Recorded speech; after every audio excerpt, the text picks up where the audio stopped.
Discharges with our expert panel made up of the key agencies responsible for managing and regulating wastewater. All of you will have access to a Q&A chat function. My colleagues and I will be monitoring it, and we'll do our best to bring your comments and thoughts in as we go along. I'll also be putting questions to the panel myself. These are based on your frequently asked questions submitted to Gillian, as well as your comments on social media. So I'm just going to briefly introduce who we have here with us today. And firstly say thank you to our panelists for turning up on their Thursday evening. So we have two members here from Southern Water. We've got Toby Willison, who's their Director of Environment and Corporate Affairs, Nick Mills, who's the head of the Storm Overflow Task Force. Then representing Ofwat is Harry Armstrong, who's the Director of Regulatory Policy. You won't be able to see him on your screen immediately, but he is coming on. He is listening. Then we've got Michael Turner, who is the Sussex and Solent Area Manager for the Environment Agency. And we have James Seymour, the Area Manager for Natural England, covering Sussex and Kent. We have Richard Craven, who is the Chichester Harbour Conservancy Director and Harbour Master, who is leading a new multi-agency group called Chaperon, which we'll hear more about later, I'm sure. And we have Heather Richards, who's a Senior Conservation Officer at the RSPB. And last but by no means least is our wonderful host, Gillian, the Member of Parliament for Chichester.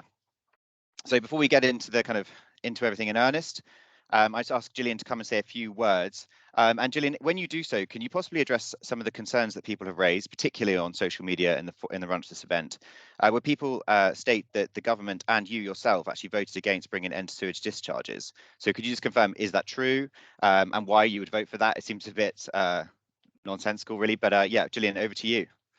Yeah, well, I think I can definitely say no to that, but I'll explain a little bit about how that works. By the way, just a more general point, when you get some things which look like, you know, I voted against something really stupid, or I voted for something which would be cruel or something like that, just so everybody knows, it is a parliamentary trick where somebody puts up an amendment that's worded in a particular way, but is a stupid amendment because it doesn't fit with law or whatever. And when you actually vote against it, then they have the headline that you voted against something, and they don't actually say what they voted for or what you actually did to try and address the issue. So just so you're aware, that is just a parliamentary trick, and then they put it all over social media so that we get a whole load of abuse. But first of all, thank you all of you for joining us this evening to discuss sewage discharges. As Lawrence mentioned, we've gathered this panel today as it represents most of those who have a part to play in managing and regulating our wastewater. And also here today are some of the key players working to identify and undo the damage caused by sewage discharges and wider human activity in some of our most precious environments. And we would definitely include a lot of the rivers and the harbour around Chichester as some of our most precious environments, not just in our country, but actually in the world in some cases as well. When I first became Member of Parliament for Chichester, I must say I had no idea how our sewage system worked. I never ever thought of it. I don't think many people do.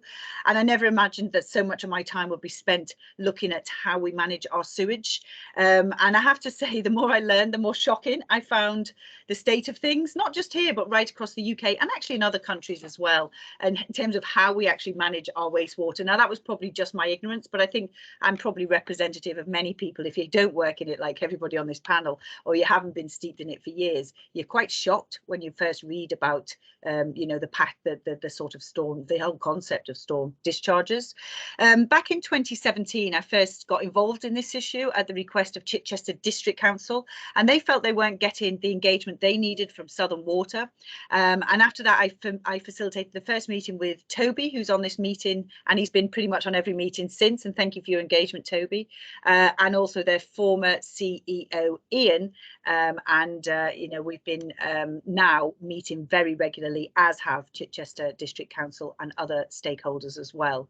I haven't yet met the new CEO, but I shall look forward. He started in July. I shall look forward to meeting him soon.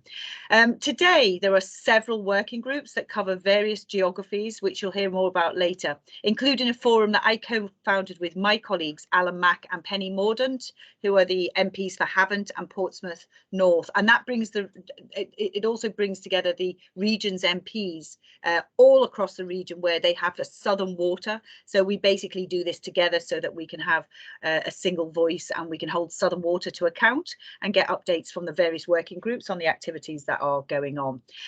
Although it may not feel like it, and certainly if you look at Twitter, actually I would advise not looking at Twitter, but if you do, it might not feel like it, but as an area we are actually ahead of the curve on this issue, thanks in large part to the Environment Agency's investigations and a later report that was done by Natural England. So why are we hearing lots about this now? What's actually changed? I think there's a few things. Over the past 5 years, government action and investigations from regulators has driven the monitoring of storm discharges from just 6% in 2016 to 90% last year. So just so everybody's clear, this is an activity that's been going on for decades and decades and decades, actually more than a century, but we only monitored 6%. So we actually didn't have any idea what was going on. Or very little idea, and now we are monitoring it, and so there is a lot more awareness now. It's gone from 6% to 90%. So that's actually, I think, what's changed: transparency, and therefore the public know a lot more. By next year, we'll be monitoring. Monitoring will take place for every single release, and this rapid exposure of these, let's be frank, disgusting practices is unpleasant, but it's long overdue, because the first thing you need to do is see what's happening, monitor and measure it, and then obviously put in plan places to address it. So for decades this issue has been overlooked, and I'm pleased to say that we are starting to get to grips with it. And it's not a party political issue. No government's done it. No government of any colour has done it, and nobody even knew what they were doing previously to even have a vote on it. So at least we have done a lot more to bring this issue to light. As Lawrence mentioned, there's been lots of misleading articles, there's been lots of social media comments, there's also banners going up in places saying MPs, including myself, voted to pump raw sewage into the environment. Obviously, this is not the case. I'm not stupid. I do think about things. I am thoughtful. So I want to remove any doubt. And I'll just tell you what happened during the passing of the Environment Act. So there was an amendment, which is number 141A, for those who are in the detail. It was put forward by the Duke of Wellington in the House of Lords, which sought to place a new duty on sewerage undertakers in England and Wales to demonstrate progressive reductions in the harm caused by discharges of untreated sewage. So it was kind of trying to do the right thing, and most MPs 100% supported the principle of the amendment. However, the government felt that there was no plan as to how this could be delivered, and no impact assessments had been carried out. So if you put legislation in place which doesn't consider pre-existing legislation, or even a plan, or even costs and how much money you need, then effectively you've got no money to deliver a policy, and it's a bit of a waste of paper. So legislation without proper consideration, however well intentioned, can often be detrimental. It can lead to the wrong things happening and unforeseen impacts. And let's just be also clear, what happens if tomorrow we turned off every storm discharge? Where does this stuff go? And the answer is, it goes back into your baths, into your house, into your playing fields, into the streets, and it goes into all the other places. So the people who put this system in place, even though it sounds disgusting, it's kind of better than the alternative until we have a longer term fix. That said, a lot of us recognise that such a clause needed to be included, and it needed to be in that bill. So what we did, we asked the government to add an agreed amendment, which basically sought to do the same thing, which is to put in place a policy which basically would get rid of a lot of this. So the government's amendment honoured the sentiments and the objectives of the Duke of Wellington's, whilst also it ensured, though, it was compatible with the existing legislation, such as the Water Act, the Water Industry Act 1991. And the actual wording says the Secretary of State, that's the DEFRA Secretary of State, who is actually the East Hampshire MP at the moment, Ranulph, he must prepare a plan, or this has already been done. So it's already been done by the previous Secretary of State, but they must prepare a plan for the purpose of reducing discharges from the storm overflows of sewerage undertakers whose area is wholly or mainly in England, and reducing the adverse impacts of those discharges. The Environment Act, along with lots of other legislation like the Agriculture Act and the Fisheries Act, represents the most extensive and comprehensive environmental reform that any of us have seen in our lifetime. Some of that is as a result of us doing our own legislation, stuff that was previously part of the EU, and some of it is due to our commitments also to the environment and to improve our environment. Collectively, they'll bring about a transformative change in a whole host of areas, including improving our water quality, but also our agricultural practices, which do also impact on the environment. So we'll talk about some of these today. And once again, thanks all for giving up your Thursday evenings. Obviously, you're really as interested in this subject as all of us now. And I hope you find the discussions informative and interesting.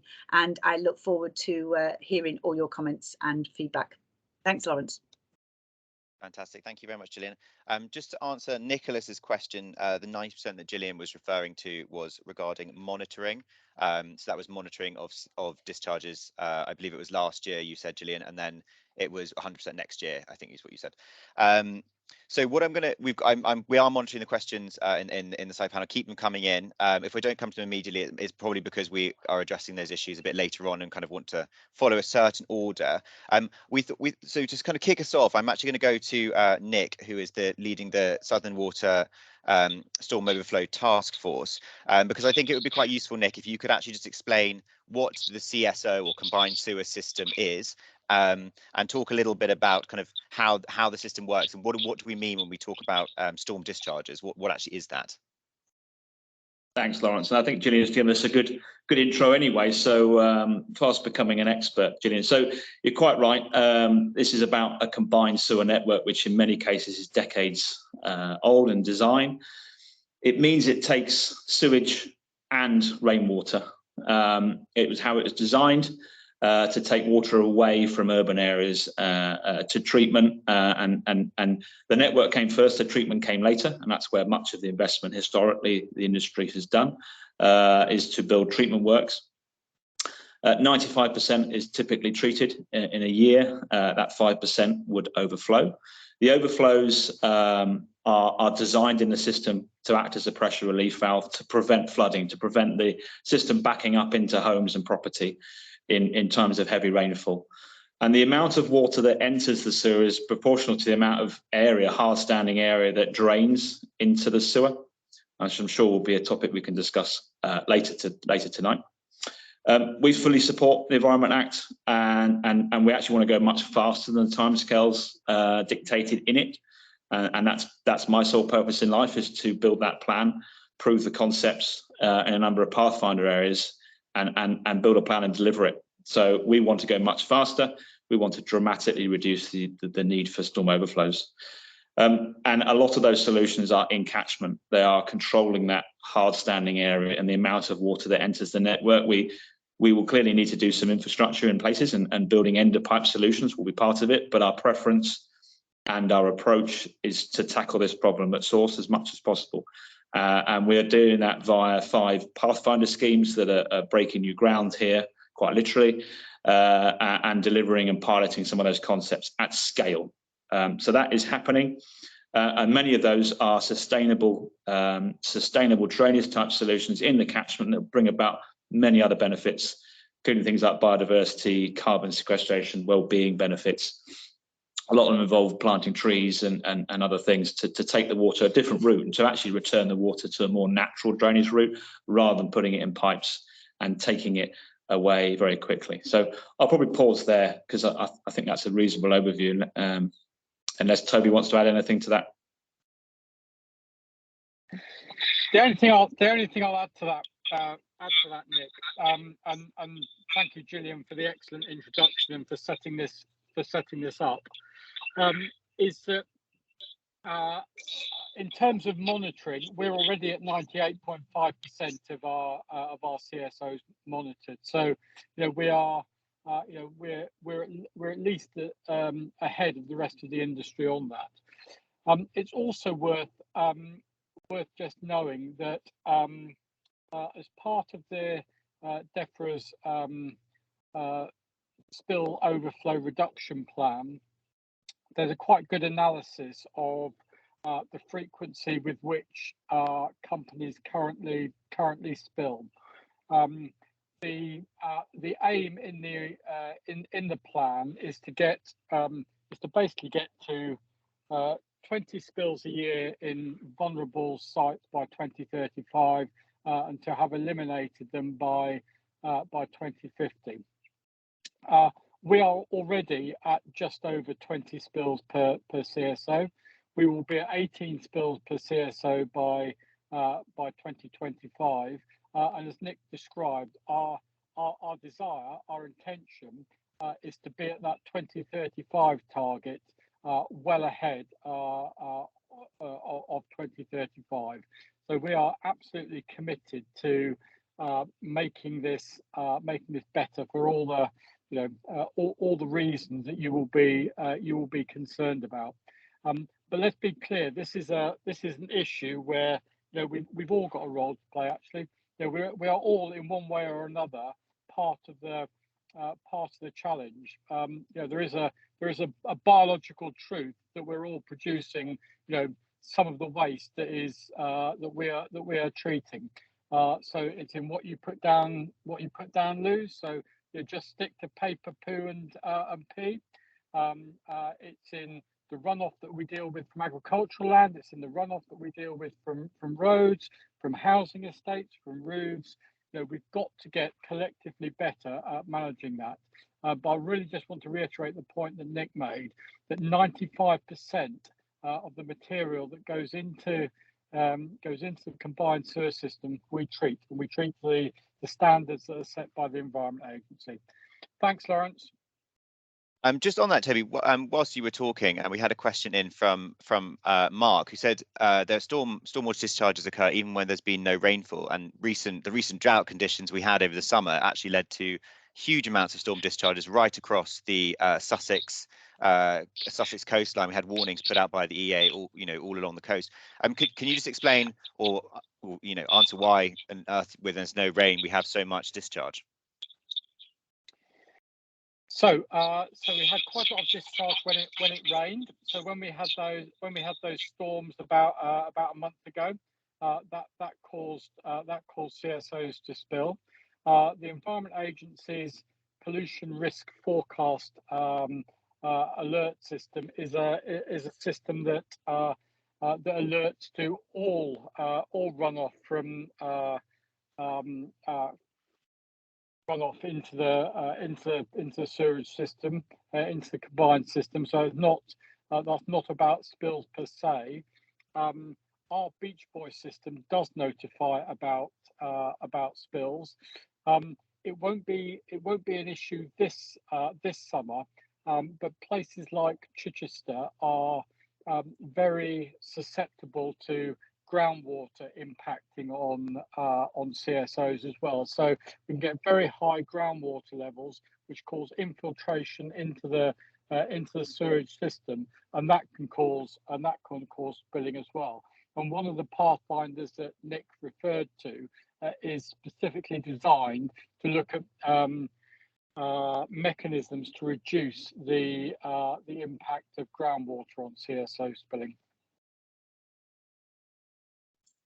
Do you want me to elaborate on that one, Toby? Lawrence, with your blessing. Yes, please jump in, Nick. So yeah, a lot of the dry weather spills that you're probably referring to there are related to groundwater catchments. There's a small number of catchments, but they do account for a large number of spills. It's probably about 25% roughly of the annual spills that we report are from groundwater. And groundwater is pressurized water in the ground squeezing its way into public sewers and also private sewers. And obviously the private sewer is the bit between the house and the sewer that we own. And one of the pathfinder areas is in North Hampshire, where this is a really acute problem and the pressure is quite something, and it finds its way in. And we are now at our cost lining private parts of the network as well, because we've done so much of the public sewer. We're now lining the private parts as well, because we believe that over a certain level, whatever we've done in the public sewer is pointless because it will find its way in another route. So we are really going after that. We've imported a special technology from Germany that seals it in a swift way and allows you to do it without having to line and do lots of operation and disruption to customers, which so far is going very well, and we'll report on those results next year. Now we've got a lot more to do. So there's 3 activities effectively to tackle groundwater: seal as much of the public sewer as possible and target the areas that need doing, and the private sewers that we've just talked about. And then the third option, which the just released guidance on, will be for the flows that we can't keep out. For those 2 techniques, we'll treat with wetlands. So we'll effectively treat those flows with a wetland style treatment before it is discharged. So effectively, we'll treat it. So groundwater will be something that we want to be. We don't want any spills from groundwater going forward, and that is the plan. And 25% will be eliminated through groundwater. Nick, just on that point, Vanessa Cummins has said, is it true that Southern Water have an average pipe replacement of 0.03% per annum? This will take hundreds of years for complete replacement. Would you, because given that you were talking about groundwater infiltration, could you just address that point? I'm not familiar with that figure. I probably can't comment on that competently right now without going to ask for some data on that, I'm afraid. But in terms of groundwater catchments, we will have a much higher replacement rate in those because the groundwater is identified as an acute problem. For those catchments, we would agree an infiltration reduction plan with the Environment Agency. Those plans are published on our website. If you wanted to share links afterwards, we can do that. And there are some of those in the Chichester area. Fantastic, thank you. And just to let everyone know, for those questions like that specific one that have pointed data in, then we will be sending off some questions either can't be answered on this call to the relevant organisations and request written responses, which we'll post on Gillian's website after this event alongside a full recording of this. Richard, you've got your hand up. Do you want to hop in here? Yeah, thanks, Lawrence. I think the Pan Parishes project, is really encouraging for someone like Chichester, where we have these really high groundwater levels. As Toby said, we've had low spills here for the last few years, but I suspect that's just to do with very dry years, and that 20 per year result. I think we're extremely challenged when we do get a wet winter, which no doubt will come along before too long. Any idea when the results of the Pan Parish project might sort of result in a sort of project in Chichester to start to line the sewers here to stop the infiltration? I think we would be looking to move faster in Chichester than some of the other programmes because of the acute challenges we've got there. Pan Parish could deliver some results probably mid next year, so we'll be confident on those techniques probably the middle of next year. So it will be after that point. So end of next year at the earliest, I would say, Rich. Subject to finances, approvals, and all the usual things. But yeah, that's probably the best I give you an answer now. Fantastic. We're going to come on to some of the work that is kind of ongoing and seeing what's actually happening. But Richard, whilst we have you, a lot of people have raised their concern for just their own safety and the safety of their animals, pets, and loved ones who go swimming, use paddleboarding. We know that Chichester Harbour in particular, but also the whole of the coastline from Kent to Sussex and the Solent is highly popular with leisure activities. Surely there's a huge amount of human risk involved if there is, sewage in our rivers and in our harbours. Yeah, of course. If there's sewage, there's obviously a risk to human health. I think over this summer in Chichester Harbour, we monitor it very, very carefully. And over the summer, I think in August, we had a storm discharge from a CSO at Fishbourne, but I think all the other wastewater treatment works have been pretty well behaved. Now, we have a comprehensive system of monitoring over 12 sites twice a week twice a month in the summer.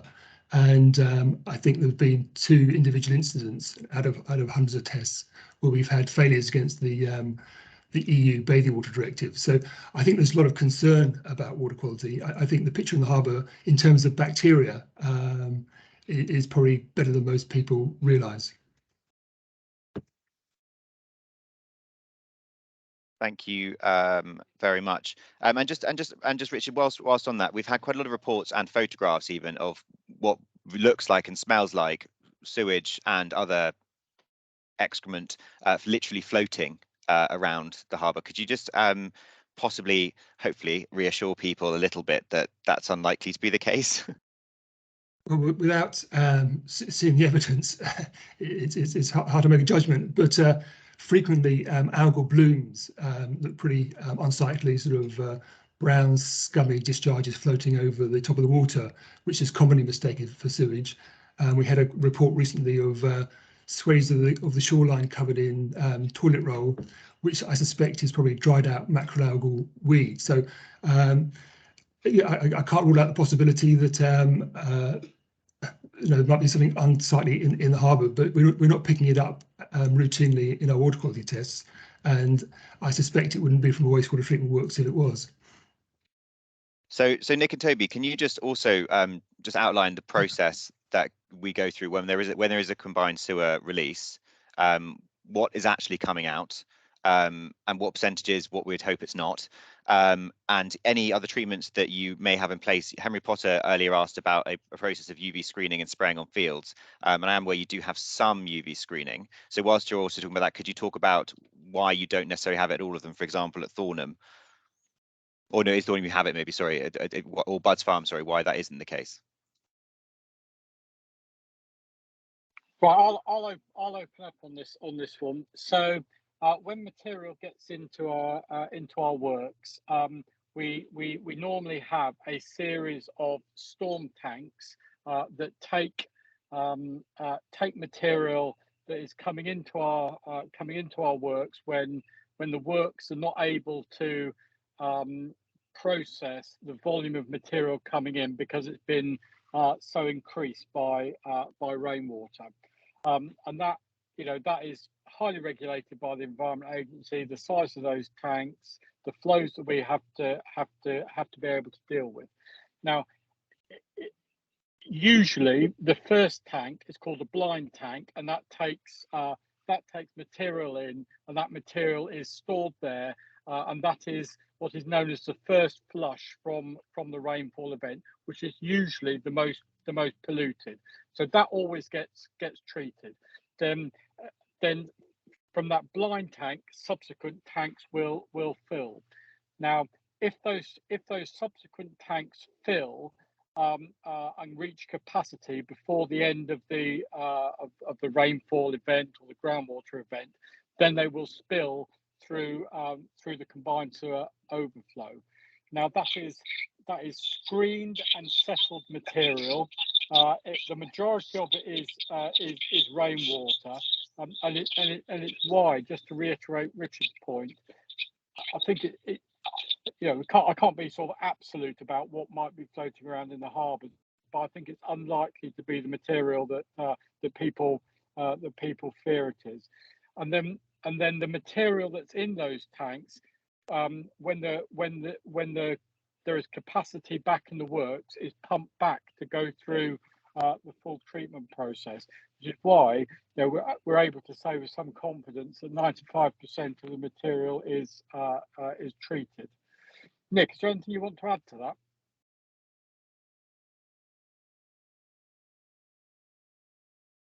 that? Nick, you're currently muted. Schoolboy error there. I was about to say, very good, Toby, top marks. The UV side of it is determined by the discharge location. So if we are near bathing water that could be affected, then UV might be something that is done for the final effluent. There is an exception at Chichester, and I'm sure the EA probably want to comment on this as well, is that you've got a UV on the storm discharge because of the acute groundwater issue in the city, and it's widespread across the city as well. So there is a UV on the storm discharge at Chichester. But in the Chichester Harbour, the UV driver has historically been the shellfish, as I understand. I'm sure Michael can confirm that. And that's what determined the extent of the UV treatment on treatment works. So, I'm sure Michael would comment on how that was derived. Is in discussion with the Environment Agency. Just before I move on to the Environment Agency, because I know everyone's very interested to hear about their role in this, I just want to pick up on a question that both Julie and Veronica have asked. So Veronica's asked on behalf of Service Against Sewage, because they apparently have near real-time notifications for untreated sewage discharges for a group who are monitoring the River Rother. Does Southern Water do any form of monitoring or live monitoring like Beach Boy on the river system that suffers from discharges as well? And then also one other question from Julie, which was apparently the Beach Boy app doesn't show every CSO release. Is that true? So two questions there. So not yet, doesn't go all the way inland yet. Beach Boy has been designed around the designated bathing waters. So it shows the outfalls that could affect a designated bathing water at the moment. Inland monitoring is something that we plan to add to Beach Boy. Fantastic, thank you very much. I'm now actually, as you reference the Environment Agency, Michael, can we get you to just to outline a little bit about what your role is within this kind of the wastewater matrix? Sure. And good evening, everybody. Michael Turner from the Environment Agency. And Nick, I've muted you because you've got a bit of an echo, but I can see you've muted now. So thank you for that. Okay, so our role is as the environmental regulator. So we ensure that people have enough and clean water to drink, clean air to breathe, and that our soils support our food industry. And within that role, we regulate discharges from the water industry, and we set the water industry holds what we call environmental permits, which set the standards that they need to achieve in order to prevent serious pollution in the environment and to protect communities. And there's a wide variety of different permits that we hold for major industry, for the waste industry, for taking water, but also for the discharge of sewage and treated sewage, and also for one of the subjects we've been talking about, combined sewer overflows. So the combined sewer overflow permits will stipulate the amount of flow that needs to be exceeded before those combined sewer overflows can be used, brought into action, and also the basic treatment that would need to be provided prior to that, which is often settlement and screening. So it's not raw sewage. It has gone through some basic treatment, and then of course for the wastewater treatment works, the treatment that needs to be that the sewage needs to be subjected to before it's discharged, and then of course the limits, which can be quite complex in terms of sort of statistical significance and so on through over an annual period, and those limits are set by looking at the capability of the environment to accept that level of pollution. The environment provides a service that we rely on in terms of treating that as well, and we do rely on that to some extent. And of course, there are different levels of treatment depending on the sensitivity of the receiving water. So, for instance, for discharge around bathing water, they will be tougher because that's a human health standard that needs to be met rather than an environmental quality standard. And if it's discharging into an estuary, clearly that's a complex zone where there's mixing with seawater and freshwater, and into a river. Of course, we look at the other discharges that are occurring in that river and the needs of the wider environment to support life. So that's our principal role. We also have a role around being an advisor to local planning authorities in regards to development, and with the water company, whether there's what's called headroom, so capability to accept that development. And I know that's obviously been an issue in this constituency. So those are our principal roles.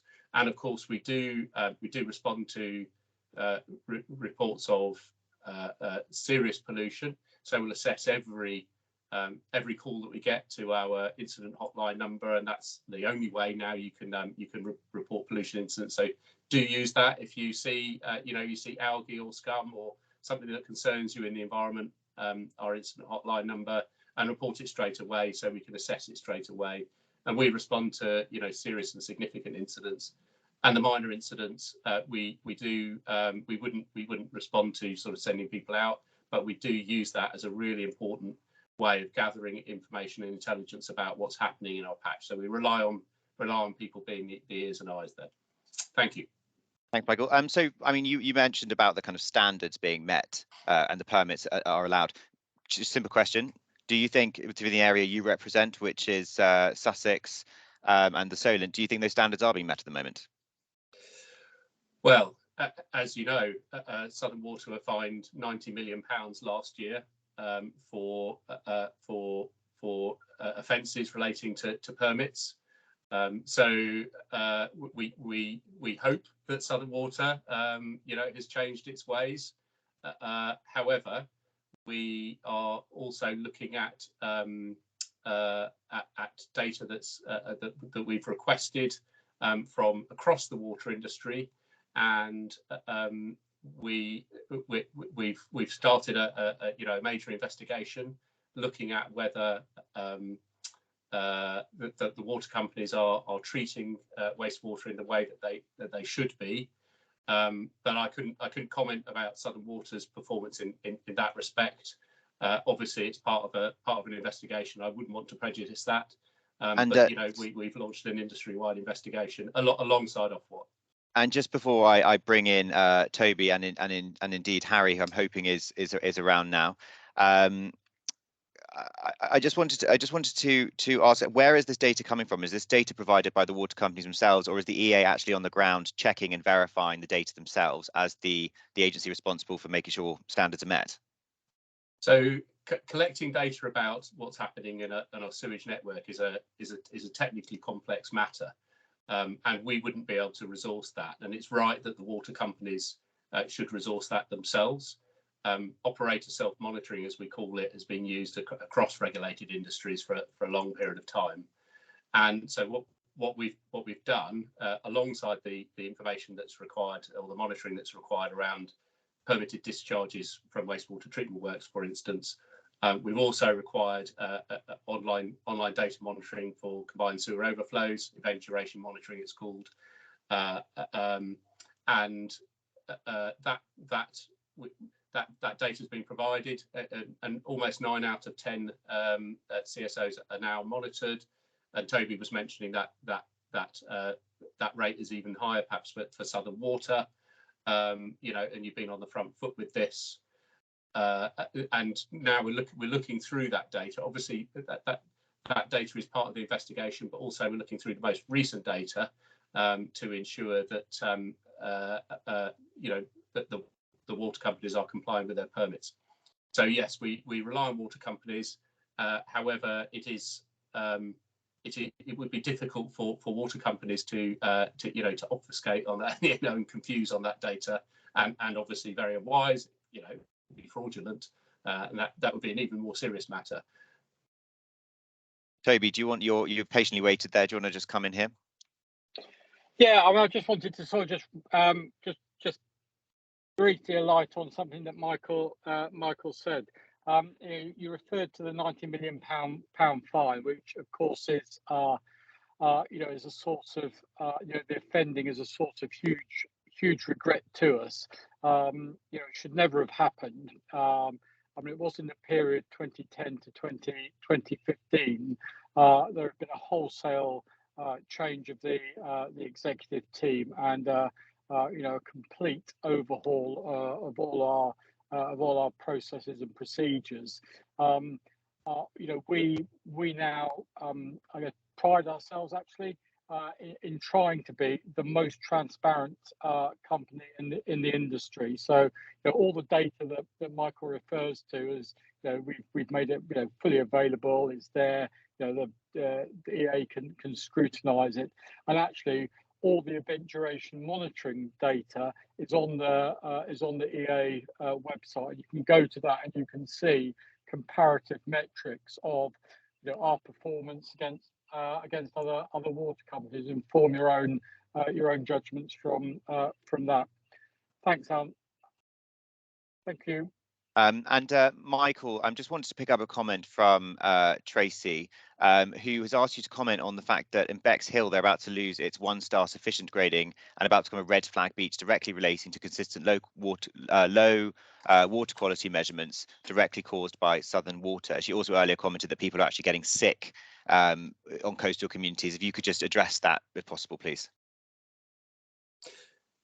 Yes, by all means. So our role in bathing water quality is to assess it and to monitor and to provide also information to the public on bathing water quality, both longer term and in real time.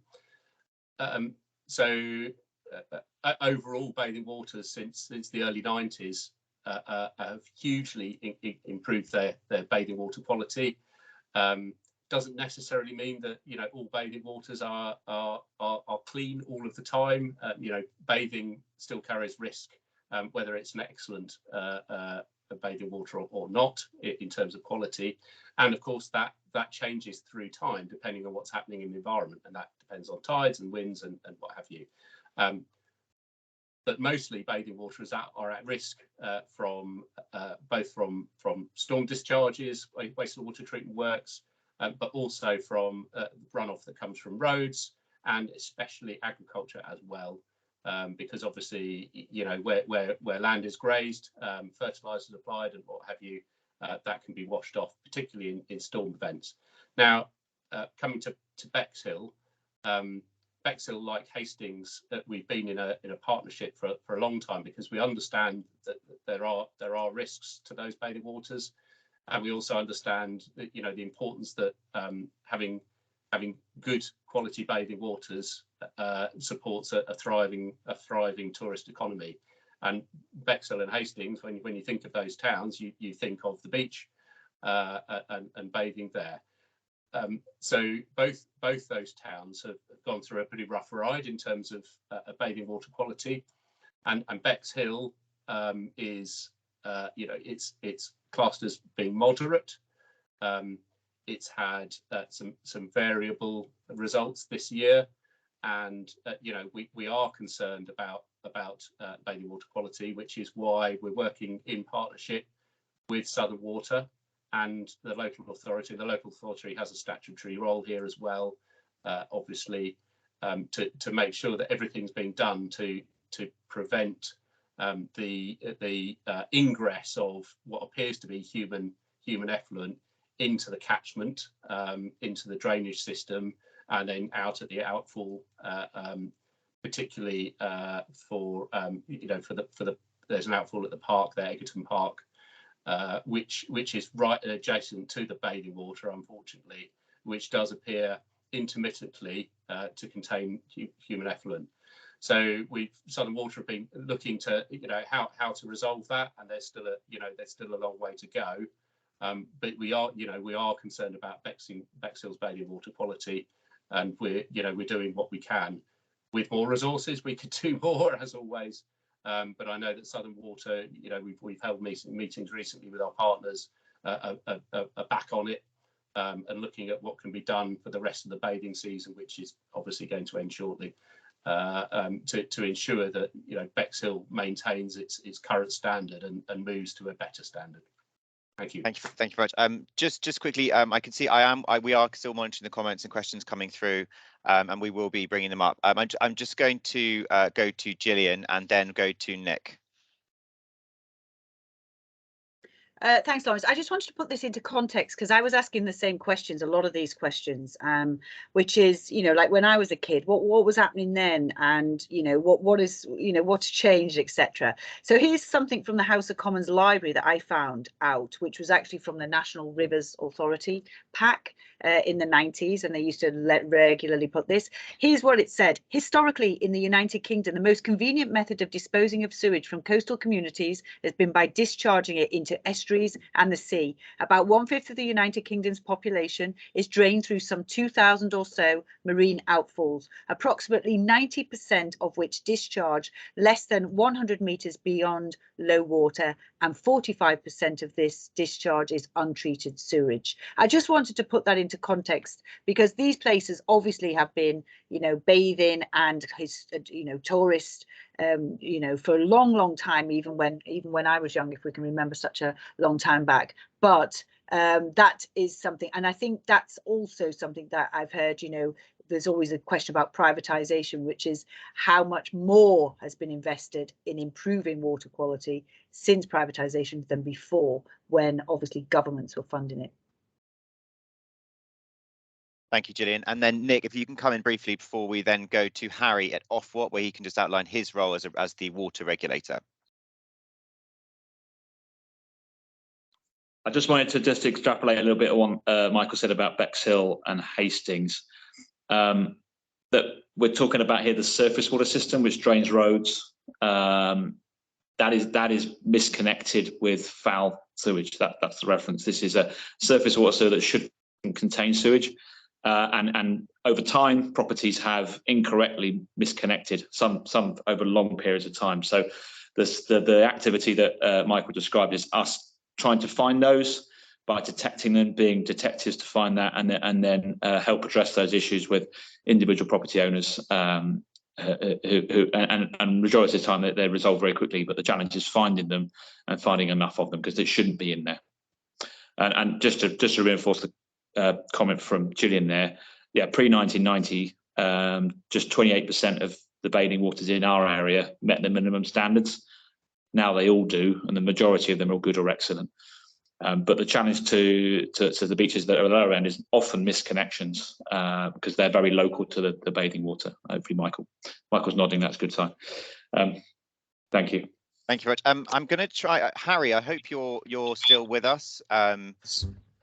You are. There we are. There's Harry. So Harry is from Ofwat. So Harry, can you just begin as the water regulator? You kind of, I guess you'd be assumed to have a lot to answer for here. So could you just kind of outline what your role is in managing this?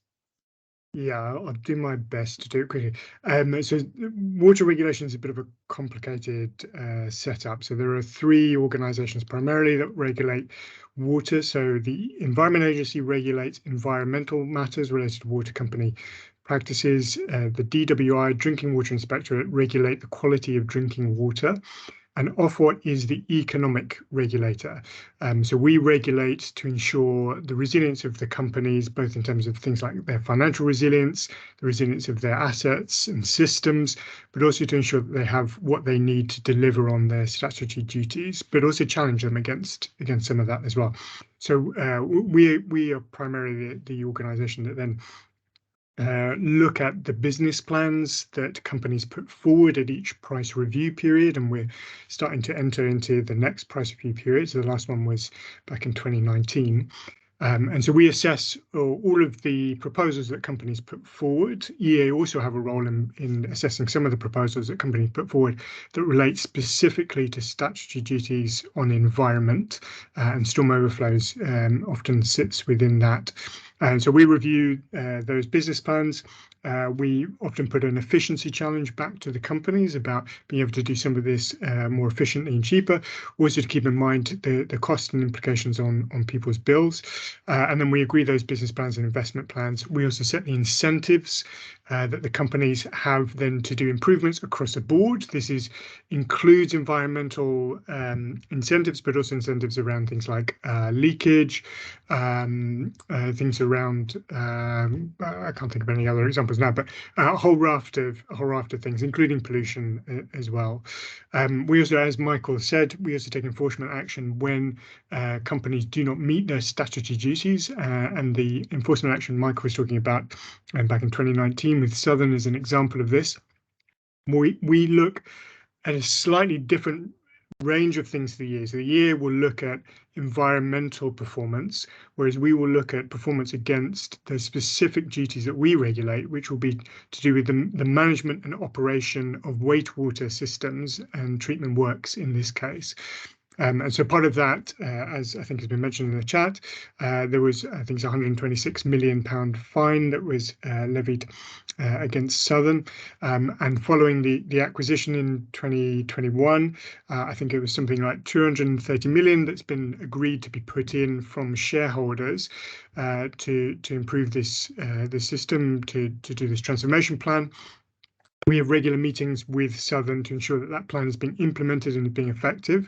I think, you know, to some of the other comments, it's worth remembering we're talking about big sunk infrastructure systems that take quite a long time to resolve.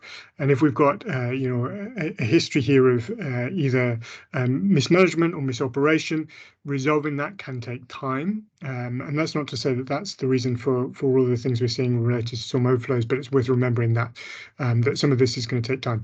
But should those plans prove to be ineffective, or you know, that Southern doesn't reach those, then we would take further action, and I'm sure along with EA. And again, with EA, we also have other investigations ongoing at the moment, looking at this across the sector with relation to a specific operation of wastewater sites.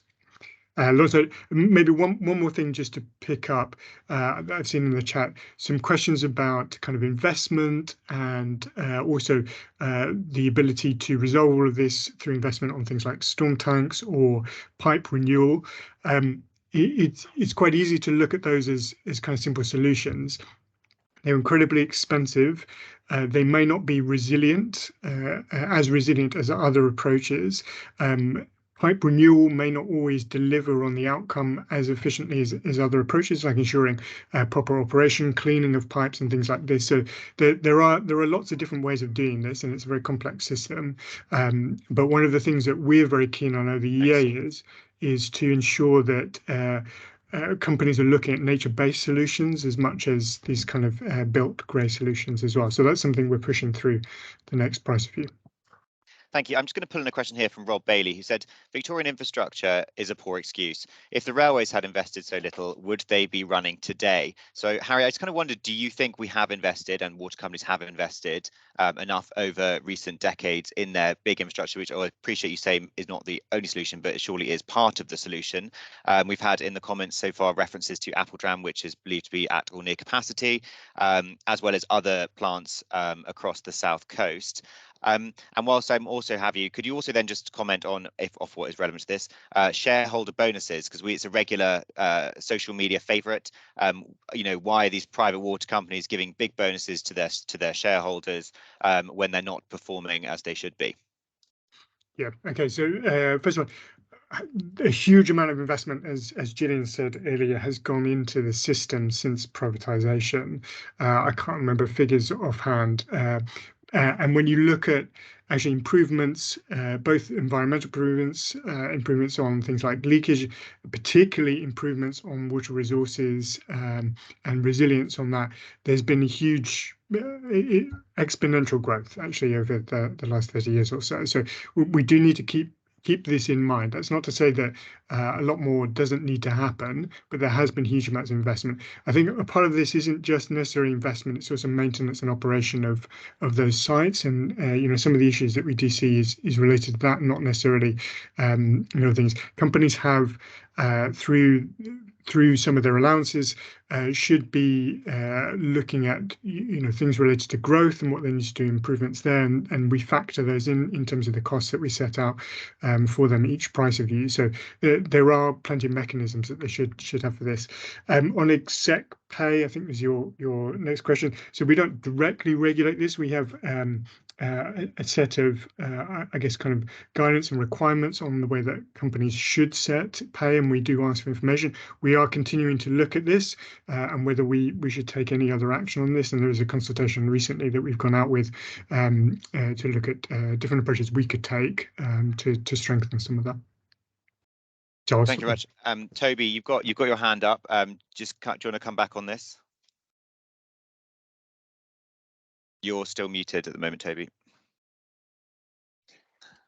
Yeah, thanks, Lauren. I mean, what Harry says is absolutely right. I mean, just to fill in some of the figures, since privatisation, Southern Water has invested about 10 billion in infrastructure improvements, and as Gillian said, at pre-privatisation, about 30% of our beaches even met the minimum standard. On bonuses and dividends, we have paid no dividends since 2016. So any surplus that the company has created has been reinvested into improving our infrastructure. I have to say that doesn't make us particularly popular to investors, but that's what has happened. On executive pay, any of you can go and look at the annual reports of all the water companies, and you will find recorded in there the salaries and bonuses for chief executives and chief finance officers as a minimum. You can use that as a peg and then judge what others in the organisation are paid. What you will find is that Southern is the lowest payer in the industry. Well, I hope you're paid properly, Toby. You're doing a grand job tonight, so thank you for being with us. I just want to bring in one question from Laurie, which is, why do Ofwat insist water companies having to pay on dry capacity rather than wet? Because obviously we see the discharges when there's rain. Sorry, could you repeat that again? The question was, why do Ofwat only insist in water companies having dry capacity rather than storm or wet capacity? I'm not sure I can answer that fully. I mean, I think it's probably a combination of Ofwat and EA regulations. Is this in regard to wastewater sites particularly, or? I believe this is in their kind of their overall capacity and what you deem to be an appropriate capacity for the growing population. Yeah, well, I think that would be to do with, I mean, I can look back at the specific regulations here. Sorry, I don't know exactly what they say, and maybe come back to you on that. Okay. I know there have been lots of questions about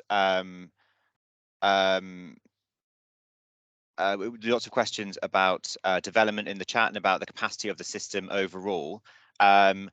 I don't want to go down the rabbit hole of development just because it's a whole. We've had several of these panels on that issue alone, but I think what would be quite useful is maybe if Harry, you could just talk about a little bit, very briefly, about how you take into account when you are funding Southern Water or allowing them, releasing their budgets. How much capacity you take into account the growth of, and then maybe Toby, whether you feel that you have the capacity to deal with more development, because a lot of people feel that you simply just go, yeah, sure, we can connect them without necessarily taking into account the impact of the environment. And then once we've gone through that, we're going to actually talk about the environment, and I'm going to bring in James from Natural England, who's been very patiently waiting to give us an assessment of what is actually happening in our environment. Yeah, so as you may guess, I don't deal with the investment stuff on growth, so I don't have that information with me to hand. That's all. It's based on different econometric models and assumptions about growth in different areas. So it is locally based, and then we do models on various economic drivers and things like that. Again, that's something that I can pick up if it's useful. But this isn't the only measure that we look at in terms of investment. The base, so the way that we regulate looks at two different types of costing. So base costs. So these growth improvements would be seen as part of base cost, and then we do a separate approach to enhancement investments. So enhancements are related to things where bigger improvements, specific improvements need to be made that go beyond what should be expected in the kind of day-to-day business as usual running of the companies. So some of that growth, where there are, for example, significant increases in requirements at certain sites, would be dealt with through enhancement costs and not just through those growth and base costs. And so Southern would put a case forward to Ofwat with evidence against that to say what they needed. And in the majority of cases, we do fund things that come through, and particularly where things related to the environment, which I know we're going to come on to, come through a process related to statutory environmental needs requirements that go through EA. We generally fund all of those as well, and that goes through a kind of specific assessment process as well. Thank you very much. And Toby, if you could just come back on that, or Nick, depending on who's best to as well. And can I also just ask, whilst you're doing that, to answer a question from Amanda Tate, who kind of goes waffle, waffle, waffle, and essentially is implying that, you know, we just need to stop CSOs, and maybe just talk about what happens if we did just close those pipes off. Right, I'll deal with both of those. Thanks, Lawrence.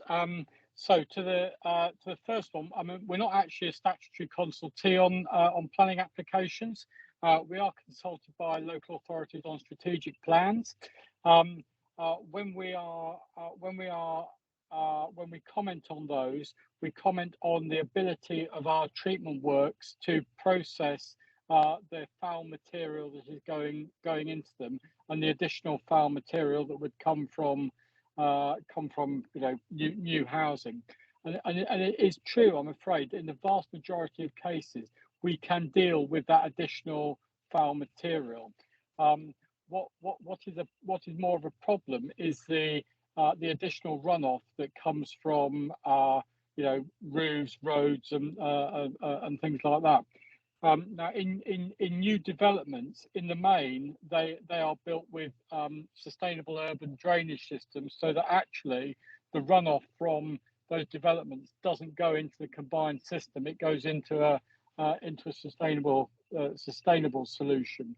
So that is a good thing. I think it's a fair criticism actually that we've been a little say passive, but I don't think we have been as assertive as we should have been about the degree to which runoff should be considered as part of new developments, and we are certainly strengthening the advice that we give. What was the second part of the question, Lawrence, which I've now forgotten? I'm afraid it's an age thing. What happens if you just stop, close off the pipes? Yeah. Well, if we just block the pipes, then if we just block CSOs, what will happen, and Gillian described this perfectly, is that the system will back up, and what you will get is poo and pee and all the foul material will be popping out of people's toilets, out of their showers, out of businesses, out of the sewer system. So it's not really it's not a realistic solution in the majority of circumstances. The solution is to find ways, as Nick described, of ensuring that the rainwater is not getting into the foul system. So a separation, either through physical separation, through building more tanks, or hopefully through much more nature-based solutions. So, swales, reed beds, tree planting, all those things that increase infiltration and stop rainwater getting into the combined system. Those are the sorts of solutions that we're advocating. Toby, you're very conveniently moving me on to my segue. Nick, if your point's quick, we can bring you in, but I'm kind of keen to move on to kind of the state of play as we are now. Promise I'll be quick. I think everything that's been said about the larger developments is true. Generally, they will not put the surface water into sewer, which makes activation of overflows worse. The smaller developments, the house extensions, the tarmacking over the grass garden to make a driveway, that area is relatively ungoverned and unchecked, and that is something we must address as society, as a country, and that's where working in partnership with the local authorities is really important, and that's some of the things we're doing, and offsetting that area potentially with funding from larger developers, something that we might want to consider doing where the network is more constrained than others. So these are sorts of possibilities that we want to explore in the Pathfinder work I'm doing. Thank you so much. Yes, so poor Heather, Richard, and James have been very patiently waiting, but these are kind of the, so we've had a question here, which I think is quite appropriate now, which is we've listed an hour about justifications, reasons, excuses. I think hopefully some people feel it's a bit more than that, but still not hearing on how we're going to resolve the situation. Please do focus on solutions. So the solution. So James, if you can do a quick state of play at the moment of where the environment's at across your area. And then hopefully we can talk a bit about the solutions which I know you're involved in, as well as Richard and Heather in particular, and of course, the other stakeholders here. Yeah, brilliant, and thank you for welcoming me here. So I'm James Seymour, Area Manager for Natural England, covering Sussex and Kent, and we're part of the statutory advisors to various bodies around the environment, and our ambition is very much around improving nature and see it thriving everywhere, because it's fundamental to everyone's health, wealth, and happiness, as we're starting to hear today around why people are concerned about this particular aspect. I guess our role is around building the evidence so that when we provide our advice to all bodies, that evidence is about the health of the natural environment. And it's really good, and I'll come back to it, to hear Toby, to hear Harry mention nature-based solutions, and also, Gillian and Nick mentioning catchments and farming, because it's about working with all the aspects that have an impact on nature. And we were really keen over the last decade to understand what the condition of, say, Chichester Harbour, one of these special places, was. So we produced a condition report back in 2021 in February. We published on the internet, and that's to look at all aspects that are affecting that ecosystem, because it's very easy to focus on one of those core aspects, because we need a functioning ecosystem. A good functioning ecosystem will deal with a lot of the issues that we need, and will build resilience into the system. And where we don't have catchments that have reed beds throughout, or has slow meanders, that means that water can slow down, or where we have agricultural systems working in tangent with nature, all of those are important to ensure that the catchment is resilient. So then when we do have an individual event like a storm, all of the systems work. So our report back in 2021 really demonstrated what everyone started to know, but it put the evidence behind it that Chichester Harbour is not in a good place. We also started looking at all of the aspects, not just water quality. We are losing nearly 3 football pitches worth of salt marshes each year. That's been lost over the last few decades. So that is also contributing to the fact that ecosystem can no longer deal with the pressures on it. And that's across the whole the coastline system. We're seeing coastal squeeze, we're seeing climate change, putting those habitats at real risk. And some of the nature that we all value, and if it was there, we would enjoy, really being challenged. So for Natural England, we're really working with all players to ensure solutions. We'll work with the water companies. We talked about investment strategies earlier. For us, the Water Industry and National Environment Programme, it's really important in the next business plan, 2024 onwards, that the right things are invested to have an impact. And that's what, to build on what's been invested already. So Natural England have a role alongside environment agencies and others to ensure that that supports. And also how we work with farmers through Natural England's work, working with providing advice on agri-environment schemes, how that ties into the water company's work. So we can start to rebuild that sort of infrastructure. We talk a lot around needing schools, roads to support communities. We also need that nature infrastructure that goes alongside that. We need equal investment. And that's also one of our roles, to work with the local planning system so that we actually build those into people's thinking before they're put under pressure. And we're seeing that sea change, is people starting to think about how do we ensure local plans don't just deliver the schools people need, but they also deliver the robust environment that will help support people, the green spaces that people will enjoy, that they'll build on. So Natural England role is growing around how we connect people to these places. And again, you asked about our work along the coast. We've got a growing role at finishing off the longest coast path in the world. So again, that gives people the ability to access these sites. And people value these sites, as you're doing on this core, and hold people to account to things that you see. So the importance of people accessing these sites, valuing the sites, can't go unvalued, really. So that's just an introduction, really, about what we do, and it's all about the condition of the sites. And James, the report you referenced, I assume, was the Chichester Harbour assessment report, which led to a lot of work, which we're going to ask Richard to talk about in a moment. What other? Because I mean, I'm also aware you're doing a similar assessment at Pagham Harbour. obviously this evidence basis then enables quite a lot of work and investment to be unlocked, and collaborative working, as Richard will no doubt explain in a moment. But what assessments are you making on the wider geography of the South Coast, where actually this, there are quite a lot of protected and important habitats and environments that maybe haven't had the same attention as the Chichester Harbour? Yeah, and it's part of our sort of commitment to the government 25-year environment plan is to ensure that we have the evidence base across all our protected sites, be them sites of special scientific interest and some of the international designated sites. So we have that evidence framework to ensure we can build on the condition of those sites and enable nature. It's still often thriving in elements of those.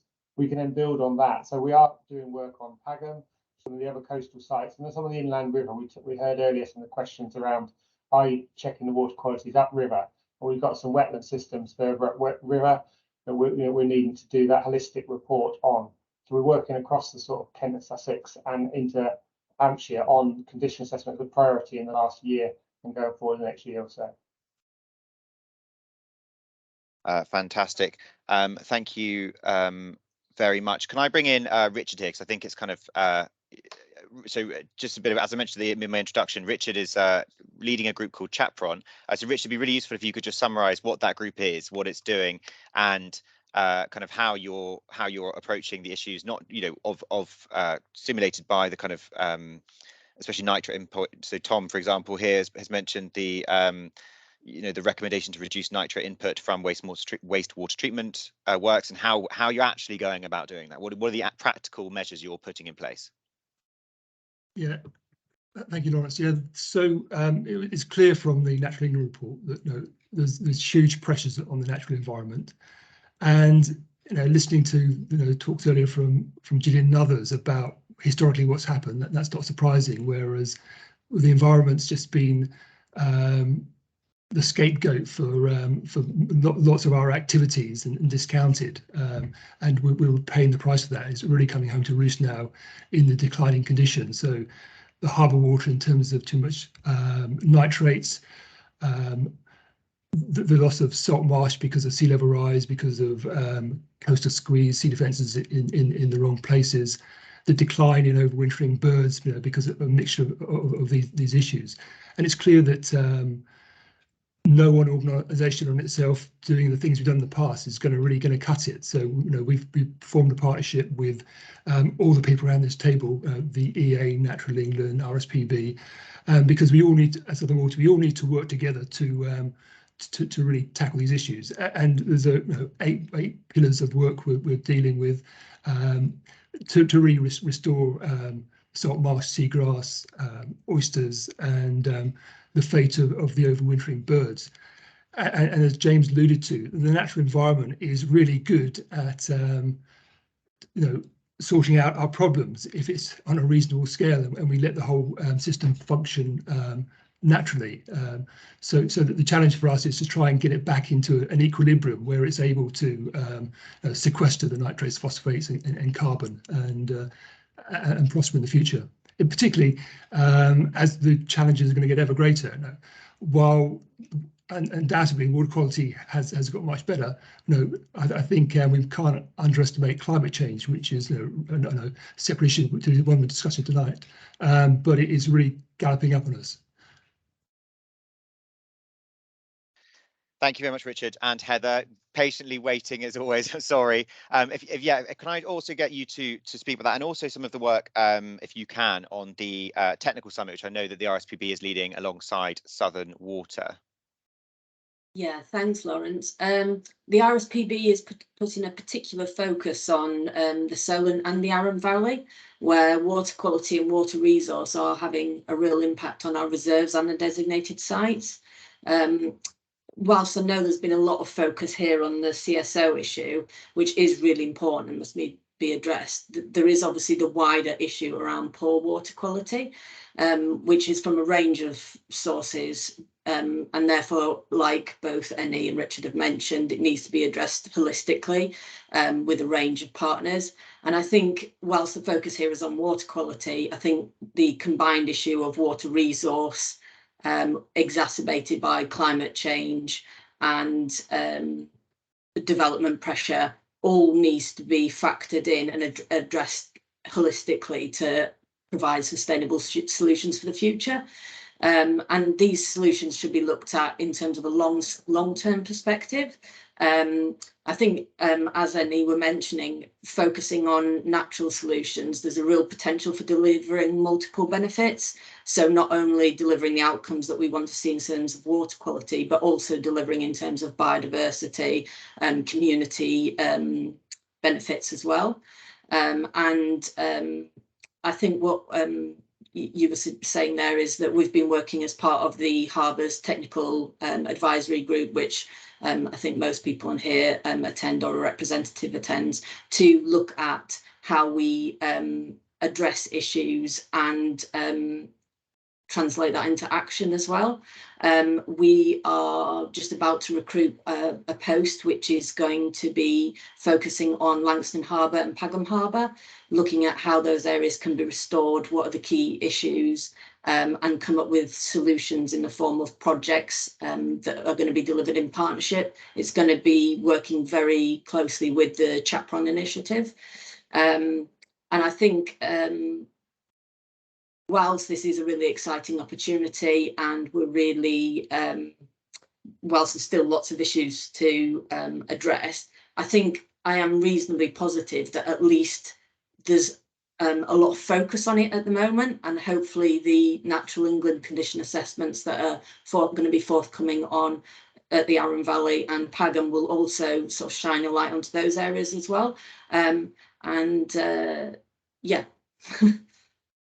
Thank you. And just to bring up a question we had actually earlier in the session, as you are the RSPB and you have this wonderful backdrop of birds, Adette says, we've witnessed a significant decline in coastal bird life in the last 2 years. She asked about the percentage of decline. If you happen to know that figure, we'll be very impressed. She's asking, what measures can we put in place to support and improve our kind of biodiversity, or bird life in this case, but generally let's widen out to biodiversity.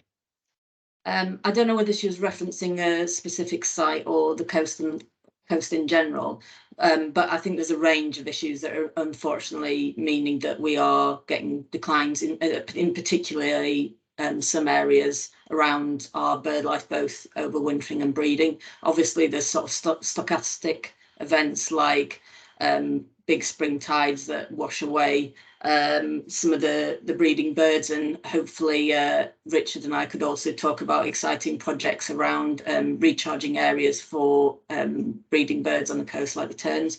But I think in general disturbance is a massive issue. I know development's been discussed at length, and we're part of partnerships that are looking to try and address some of that issue, particularly the overwintering birds, and also high tide roofs throughout the year are impacted by dog walkers, water sports users, and obviously as a result of COVID we've seen a massive increase of that, and it's fantastic people are enjoying the coast, but they need to enjoy it responsibly, and so it's important that they're educated about how that can be undertaken. And whilst there is great benefits of the coastal path, there's also importance in terms of what that might bring. It's important that there are areas that wildlife and particularly birds can use, and so it's about trying to get that balance and ensure that nature still has space, and particularly birds. Thank you very much. Odette's actually just come back and said she was specifically referencing Bosham Harbour, where the water quality has significantly declined. You can smell it. Almost all the birds have gone. Richard, Bosham Harbour is in your patch. Anything to add? If it's the last 2 years, whether it's got anything to do with bird flu, I don't know. And we noticed that there's been some casualties from that, a few gannets washed up and what have you. But overall, there is a declining picture for birds in the harbour. We've lost 25% of the overwintering assemblage over 25 years. So that's a 1% decline per year, which is a really real concern. Heather alluded to some of the initiatives underway, and we're starting a recharge of Stakes Island in the harbour with shingle to help the nesting terns next summer. That's a partnership with the Friends of Chichester Harbour. So there are initiatives going on to try and help it, but no, those pressures of climate change, sea level rise, excessive nitrates, all take their toll on the natural environment. Fantastic. We're just coming into our last few minutes. So if I can, I know there's still tons of questions coming through, and what we'll do after the session is we'll send the kind of the key and pointed questions to the relevant organisations and ask, if you don't mind, for a written response, which we'll share on our website where appropriate, and along with a copy of this discussion and panel. Can I just go around our panelists and sort of get them to kind of say one thing that they think that we need to work on to really get to grips with our sewage discharge issue, and or a kind of key environmental project or goal that they wish to see. So should we start with Richard? I think a key concern, we're really trying to get to the bottom of all the water quality issues. We've got, we obviously know about the bacteria, we know about the nitrates, but what about the endocrine disrupting chemicals, the flame retardants, the mercury, the microplastics, so the pharmaceuticals. There's an awful lot else going on which we haven't got visibility of. We're working in a number of partnerships with universities to really understand the full picture. So, and we've also got a PhD running in the harbour with other partners to try and understand that, to help underlying restoring the habitats. If anyone's interested in endocrine disrupting chemicals, we've got a symposium on the 6th of October at Chichester Yacht Club. Look at our website, you can sign up for that. But I think that's the area of most concern to us at the moment. I think there's been huge improvements in other aspects, and of course, don't want too much house building. But I think the other big issue we need to look at, we looked at water quality, is climate change. I don't think we can just focus solely on water quality. Thank you so much, Richard. And thank you again. I mean, Richard's been on almost every panel we've hosted so far, so thank you for your continued service. Anyway, James, can I have your comments, please? Yeah, I just want to focus on nutrient reduction, not just nutrient neutrality, and so that we really see nature-based solutions in practice. So we see there's some really great examples. We're working with landowners along the coast. Will to Wave is a really good example of how landowners can be inspired through an economic opportunity that doing nature. So for me, it's about seeing some of those nature-based solutions put into practice. So it's great to hear Toby and Harry and others mention them, so that the money gets directed in that place, and that gives opportunities for people to really make a difference for wildlife, as well as reduce the nutrient impact on water quality. Thank you very much. And Heather? Yeah, in terms of nature-based solutions, I think it's really important, and I think the review time for the investment is potentially not sufficiently long enough to really allow those kind of solutions to stack up. So I think looking at how the system can be tweaked to make sure that the nature-based solutions stack up is really important. And if I can be cheeky, the other second thing I would say is that point around house building and how Southern Water on statutory consultee, and that I think there needs to be a change, which I think has the potential of coming forward this autumn as part of the review, to ensure that it's not an automatic green light for new development to be automatically connected to wastewater provision. I think anything that can be done to champion a better regulation of that would be great. Yeah, there are lots of nodding on screens there. Michael, please. Yeah, I mean, my priorities are, we're all sharing the same goal here around Chichester Harbour, but my priorities are ensuring that the water company continuously complies with all its permits, that farmers are working with us to reduce runoff into the environment, which is actually the biggest input of nutrients into the harbour. They're not breaking the law, but there are lots of things that can be done. That Southern Water continue to work on their infiltration reduction plans. So it's good to hear that you're tackling what we call private laterals as well, because as we know, homeowners just don't have the cash to do that themselves, and the local authorities aren't really willing to enforce. And with the private flood defences, I don't think that they're ours necessarily. The private flood defences that we all work together in the project to work with our changing climate, and kind of accept that the harbour is changing because of the climate change. So kind of adaptation is part of the solution. Thank you.